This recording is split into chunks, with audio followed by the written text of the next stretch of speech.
जना सांग मैंने आज आसतु बनैबा आम सागर गोटे रेसिपी जो साग समस्त भल लगे मत बहुत भल लगे सहीटा है सोरिष साग ए शीत दिन बहुत फ्रेश आसुनिहाती थे बनवाई चेष्टा करूँ भाया बहुत टेस्टी लगे तो चलतु तो प्रथम मुझे साग काटी परिवा ने आलू बैगण सारू आ शिंब आ पपया यही सब छोट छोट पूरा काटी ने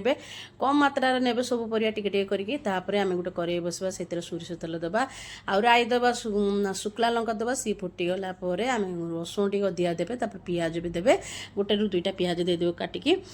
सब टी खुशबू आसला आम परिवा को सब आड करदे परिवा को 2 मिनट पाखापाखि चलेबे लुण हलदी माने हलदी टी कम मात्रा देवे जेहेतु साग नाल मिर्च पाउडर भी आड करेंगे करके कभर करने परिवार तेल सीझीज आम ये सोरिष साग जो काटिक रखते आड करदे ये बहुत बढ़िया टेस्ट लगे पखाल साग तो पूरा खाଇବା जमीज निहाती थे बनातु सांग मैंने बहुत बढ़िया टेस्ट आसे तार आ टमाटो आ गोटे पकेबे काटिक ये वीडियो शूट होनी मुझे टमाटो देती माने वीडियो शूट हो पारनी आपण मैंने देवे तापर कभर करनबा जो सागर पानी छाड़ से कभर काढ़ी मेले मेले जमी आम साग भाजे से भाया बाहर करने तो छोट रेसिपीटा जदि आज रेसिपी भल लगे सांग मैंने लाइक शेयर सब्सक्राइब चैनल करने फेसबुक पेज थे फॉलो करने तो रही सांग मैंने नेक्स्ट वीडियो देखा देखु केते सुंदर देखा जाऊँ आ खायापी भी से टेस्ट निहाती थे बनातु बनई खाई सारा कमेंट लिखे रही।